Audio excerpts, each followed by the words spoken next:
Pablo, ¿qué tal? Muy buenas tardes. Estamos presentes en el Mercado Central porque fíjate la cantidad de gente que viene a tratar de, pelear un poquito en vísperas de lo que va a ser el número inflacionario que se va a conocer en unas horas nada más.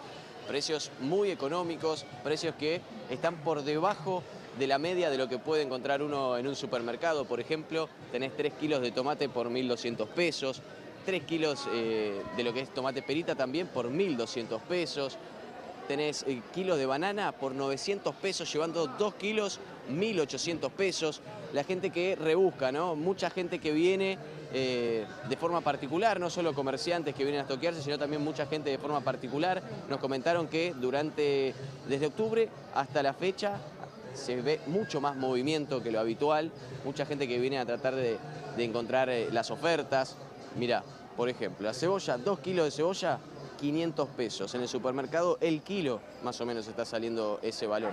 La naranja, que también había subido fuertemente, ahora empezó a bajar un poco, 3 kilos por 2.000 pesos.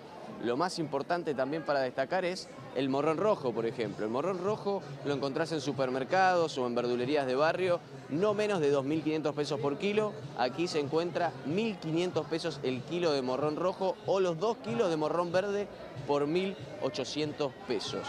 Mucha afluencia de gente, mucho movimiento, no solo para lo que son los carnes, los lácteos, sino también para las frutas, para las verduras. 2 kilos de ancos por 600 pesos. El zapallito, te cuento una infidencia, Fabio, nuestro camarógrafo, habitual consumidor de zapallitos, me dice que le cobran 3 zapallitos 2.000 pesos, bueno, 2 kilos por 1.000 pesos. Este es el común denominador que pasa aquí en el Mercado Central, donde cada vez hay más afluencia de gente, porque vienen a buscar las ofertas, los precios y además también lo que son las verduras y frutas de temporada. Por ejemplo, 2 kilos de durazno, 1.800 pesos, cuando ayer en un supermercado me lo vendían el kilo por 2.000 pesos. Muchas promociones, muchas ofertas, muchos productos que también van a seguir apareciendo. La recomendación siempre, por lo menos de los que trabajan aquí, de los puestos de aquí, es consuman productos nacionales. Por ejemplo, el kiwi, que ya va a estar la producción de Mar del Plata. Por ejemplo, también lo que es la palta. Bueno, muchos precios. Y hablando de palta, vamos a mostrar un segundo más. La palta, que generalmente la unidad se consigue a 1.000 pesos. Bueno, aquí ves, 2 unidades por 1.800 pesos, pero paltas de unos 300 gramos, no de 100 gramos como se consiguen quizás en los principales supermercados o tal vez algún vendedor ambulante, no. Paltas de 300 gramos, 2 unidades por 1.800 pesos. La gente, como pueden ver, aprovecha las ofertas, aprovecha los precios y también algunos que por ser productos estacionales, por ejemplo el morrón, por ejemplo el tomate, han sufrido una fuerte baja y aquí lo aprovechan como, para ir cerrando, el cherry, el kilo de tomates cherry, 900 pesos. Excelente, Tomás, abrazo grande. Le vamos a pasar una listita, Tomás, seguramente para que nos traiga desde el Mercado Central estas ofertas. En tiempo de crisis hay que caminar, como diría Lita de Lázari, buscar ofertas, caminar, comparar precios y bueno, ver que la economía, a fin de cuentas, se equilibre, ¿no? Vemos una volatilidad de precios, ¿no? Fíjate lo que nos decía Tomás, la comparativa entre el mercado central, entiendo, con mayor oferta, la posibilidad de hacer mejores promociones frente a una verdulería de barrio en donde quizás por promoción, por kilo, se consiguen mejores precios. Vamos a sumar a Iván Carrino, economista. Iván, buenas tardes, gracias por estar con nosotros. Hola. Bueno, viste Hola, el pantallazo de los precios. Estamos hablando de un sector nada más, frutas y verduras, pero lo que decía, ¿no? Hay una volatilidad de precios, máximos, mínimos, encontrando el equilibrio, ¿no? Sobre todo. Sí, bueno, pero además se da un fenómeno que es lo que está subiendo alimentos y bebidas en general. Digamos. Hoy justo estaba mirando los datos de la Ciudad de Buenos Aires, salió ayer el índice de la canasta básica de consumo y la canasta alimentaria subió 27% en el mes, cuando la inflación fue 21% en la Ciudad de Buenos Aires. Entonces, ¿esto qué te da? La pauta de que hay alimentos, o sea, porque la canasta básica alimentaria está compuesta toda de alimentos. Entonces, los alimentos están subiendo más que la inflación. Y eso está directamente relacionado con el tema del dólar. Cuando vos... El dólar oficial, este excéntrico sistema cambiario que tiene la Argentina, es un sistema que sirve para controlar los precios de algunos sectores de la economía, en principio los alimentos. Entonces, claro, al subir fuerte el dólar oficial, cosa que era necesaria, pega principalmente en la cuestión de los alimentos. Y bueno, y te diría que estaba mirando recién, frutas y verduras, por más que las que estábamos viendo, en la ciudad fue lo que menos subió. Lo que más subió 35%, 36% fueron aceites y grasas, y en segundo lugar carnes y huevos, con un 35% de aumento. Y bueno, creo que lo estamos viviendo todo, no hace falta, digamos, verlo en la televisión, lo vemos en el supermercado, cada uno, si haces las compras, te diste cuenta de lo que fue diciembre y lo que está haciendo enero, ¿no? O sea, la diferencia es importante, nos duele, pero hay que entender el fondo de la medida. O sea, vos el dólar a 350 pesos no lo podías seguir manteniendo, el país perdió 20.000 millones de reservas, no le generaba confianza a nadie, no hay inversión, tenemos una economía estancada. Y encima, a pesar de todo, de todos esos controles, tenías altísima inflación. Claro. Entonces acá la propuesta es, ok, vamos a ir a mucha más inflación por los primeros 3 meses del año, diciembre y demás. Pero lo que te prometo a cambio de esto es que en el futuro vamos a estar mejor. Entonces esa es la apuesta del gobierno. Hablando de verduras, ver la zanahoria, ¿no? Al final del túnel, ¿no? Bueno, perfecto. Encontrar claro. esa referencia, perdón por la metáfora, no, no, muy feliz, pero bueno, es esa. Y ya que mencionabas el término de la inflación de diciembre en la ciudad de Buenos Aires, ¿podemos tomarlo como referencia anticipatoria del índice a nivel nacional que vamos a conocer a las 4 de la tarde? No sé si te va a dar el Igual mismo no. número. Es más, digamos, las estimaciones privadas están en 25, 30. Pero lo que sí va a pasar es que en noviembre en la Ciudad de Buenos Aires fue 11 o 12. Claro. O sea, estamos hablando de que prácticamente se va a duplicar la Bueno, tasa fue de inflación. 12,8 a nivel nacional. Mínimamente vamos a tener el doble de inflación, 24, 25, 28. Sí. Y esto es por el aumento del dólar y por el aumento de la nafta. Sí. Al margen de las cuestiones estructurales, No, y por también supuesto que el descongelamiento de los precios controlados, ¿no? es que eso va a El pegar más. descongelamiento. Eso va a pegar más en enero. Ah, bien. O sea, por eso, porque ahora en enero estamos viendo qué pasa con electricidad, con gas, y esos son precios muy regulados de lo que pagamos en casa, ¿no? Pero lo que está pegando en diciembre principalmente es nafta y dólar. Dólar que se traduce en los alimentos más caros y otros bienes de la economía que suben a la par, ¿no? ¿Coincidís con el presidente? Tuvo 2 definiciones, la última semana una, hoy muy similar, ratificando lo dicho. ¿Es un numerazo? ¿Es un gran éxito que la inflación de diciembre, compartida, lo decíamos con Gaby en el pase, entre Alberto Fernández, Sergio Massa, Cristina Fernández y el propio Javier Milei? Sí, o sea... ¿Es un numerazo que sea un 25% y no un 30-45%? Me vas a decir que sí porque es menos. Vamos a decir lo siguiente. Pero es un montón. Vamos a decir lo siguiente. No hay esquema, no hay experiencia histórica de tener mucho déficit fiscal, aumentar el gasto público y congelar los precios de la economía que no termine en un salto de la tasa de inflación. O sea que el salto de la tasa de inflación era inevitable porque siempre va a llegar alguien que diga, che, hay que ordenar esto. Entonces tenemos que permitir que los precios encuentren su valor normal, digamos, ¿no? Así que necesariamente vamos a un salto de la tasa de inflación. Después decir, bueno, iba a ser de 50 y fue de 24. No sé, no le daría tanta importancia, creo que es parte del juego político y de los mensajes políticos. Pero todo el mundo iba a ver una inflación de 20 y pico, va a ser de 20 y pico. Es lo esperable, no hace falta, digamos, quitarle o ponerle la culpa al gobierno actual. Yo creo que, como te decía, todos los procesos similares terminan de la misma forma. Así que yo no le echaría la culpa a Milei, digamos. Pero no hace falta decir, iba a ser 40, es 25, no fue bien. No pasa por ahí. Y los próximos meses me decías que van a ser calientes, ¿no? Un trimestre inicial, marzo porque... también como referencia estacional, que siempre es contundente. El comienzo del año, le decimos nosotros, oficial, con los chicos en el colegio, cuotas de colegios privados, indumentaria. Y también la posvacación. Sí, y efectos de... como se dice a veces, efectos de segunda vuelta. Aumentaste el dólar en enero, mis precios quedaron atrasados, bueno, voy a aumentar en marzo. O sea, va a pasar.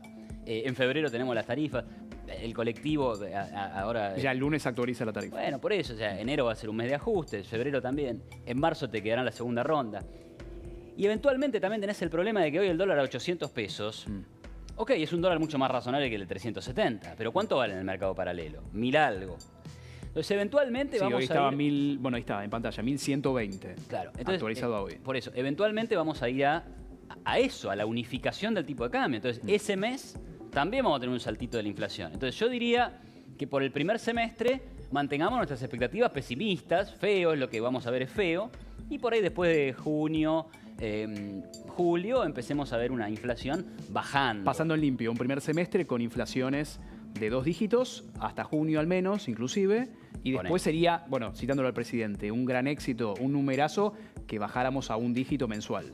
Sí, sí, y tal vez tengamos hacia el último trimestre del año inflaciones del 6, del 5% mensual, que son totalmente disparatadas en Claro, términos para el mundo internacionales. normal, Claro. dentro de la normatividad es un montón. Exacto. Pero para la experiencia actual... Acá sería volver a lo normal de los normal. últimos años, ¿viste? Bueno, pero está bien, es lo que iba a pasar, ¿no? Yo no podía ver un desenlace muy distinto al que estamos viendo ahora, ¿no? No, y que el propio presidente lo había anticipado en campaña, ¿no? Sí, sí, bueno, claro, tiene su formación, Claro. Viene analizando las cuestiones hace rato, es economista, y entonces, claro, está bien que diga esta verdad, que de vuelta pueden ser 5 puntos por encima, por debajo, pero anticipar que las medidas de corto plazo van a ser duras, bueno, es lo mínimo que podemos pedir, algo de sinceridad y honestidad en la política. Mencionabas el tipo de cambio, el oficial, el paralelo. Ya no se puede decir ilegal porque el propio gobierno ya lo convalidó como legal. Bien. Buena ¿El tipo de noticia cambio oficial es el correcto? ¿Se devaluó más para no tener que devaluar durante el verano y esperar a marzo? Y te sumo una segunda pregunta desagregada también. ¿Cuál sería el tipo de cambio en caso de que haya unificación cambiaria? ¿1000, por ejemplo? El que determine el mercado en ese momento. Acordate cuando salimos del cepo en el año 2015, todavía era 2015, creo que era 17 de diciembre. Creo que el valor del dólar oficial estaba en 9 y el valor del dólar paralelo estaba en 14. Pasó a 14.50, si no mal recuerdo. Yo te iba a tirar otro número, pero no importa, porque el concepto es el mismo. Yo creo que se unificó en 13.80. Sí. O sea, un poquito por debajo del paralelo. Si el paralelo estaba en 14.50, se unificó en Por ahí. 14.20, ¿me entendés? Pero un poco por debajo del paralelo.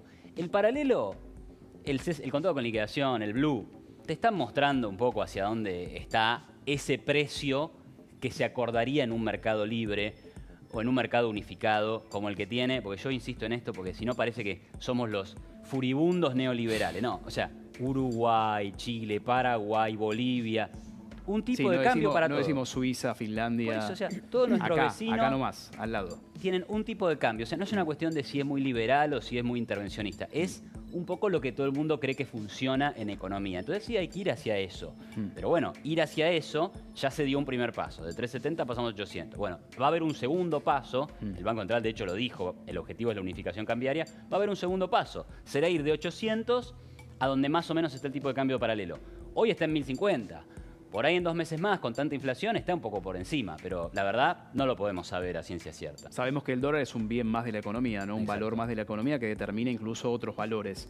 Pero en la pregunta del huevo o la gallina, hacer una devaluación, un poquitito más o unificación de tipo de cambio no puede generar otra espiral inflacionaria que a su vez le genere otro impacto en el dólar y a su vez, y a su vez, y a su vez. Sí, yo por eso, espiral tiene esa idea de que arrancaste y nunca terminó. No, lo que pasa es esto, yo permito que los precios encuentren su valor verdadero de acuerdo a la oferta y la demanda y entonces salta el nivel de precios. ¿Por qué? Porque yo lo que hice antes es mantenerlo congelado. Salta el nivel de precios. Hay algún efecto de segunda ronda, alguno que dijo, uy, bueno, pará, yo ahora estoy cobrando en términos de la inflación mucho menos que antes, así que voy a ajustar. Entonces por eso vas a tener 2, 3 meses en donde subieron algunos precios primero, después subieron otros, después subieron otros. Es como una puja. Claro, después no es que, bueno, para siempre hay una espiral hacia arriba. No, porque ahí ya después empieza a jugar la política fiscal, la política monetaria, ¿sí? Y eso es lo que te termina la inflación. Dejaste de emitir, dejaste de hacer déficit fiscal, tranquilos, que eventualmente se acaba la inflación. Esas son algunas de las condiciones. Quería ir a ese punto, Iván. Con respecto, nos gusta hacer docencia generalmente. Acá, en este espacio, quizás durante la tarde podemos hablar más despacio, más tranquilos, más analíticos. Y también para hablar sobre el llano, ¿no? Bien claro. ¿Cuáles son las condiciones necesarias para poder liberar el cepo, la unificación del tipo de cambio? Algunos ya anticipaste, pero para estar en limpio. Bueno, ahí, digamos, desde mi punto de vista, liberar el cepo no exige tantas condiciones. Vos simplemente podrías decir, a partir de mañana no hay restricciones, el valor del dólar es el del mercado y se acabó. O sea, y yo diría que a partir de mañana el dólar sería de 1000 y pico. Listo. Entonces no hay tantas exigencias. Lo que pasa es que hay exigencias ¿en qué sentido? Bueno, vos querés terminar la inflación. Vos querés que el dólar no valga 5.000 pesos en 3 meses. Entonces, para resolver eso sí, es importante ordenar la política fiscal, es decir, dar un mensaje de que el gobierno no va a gastar por encima de sus recursos y tener algo llamado política monetaria, es decir, ¿qué va a pasar con la cantidad de pesos en la economía? ¿Va a seguir creciendo? ¿Va a crecer muchísimo? ¿Va a crecer un poquito? Bueno, dar una señal en ese sentido que también tiene que ver con las tasas de interés. O sea, ¿dónde pones la tasa de interés para generarle a la gente el atractivo del peso en lugar de que se vayan al dólar? O sea, hay una combinación de cosas que hace que la inflación después termine bajando, ¿no? Entonces eso es lo fundamental. Me despierta cada vez más preguntas con lo que dijiste de tasa de interés. Quédate, Iván, te quedás, ¿no? A un ratito. Se queda un ratito, que es una tarde puramente, exclusivamente económica. Ahora información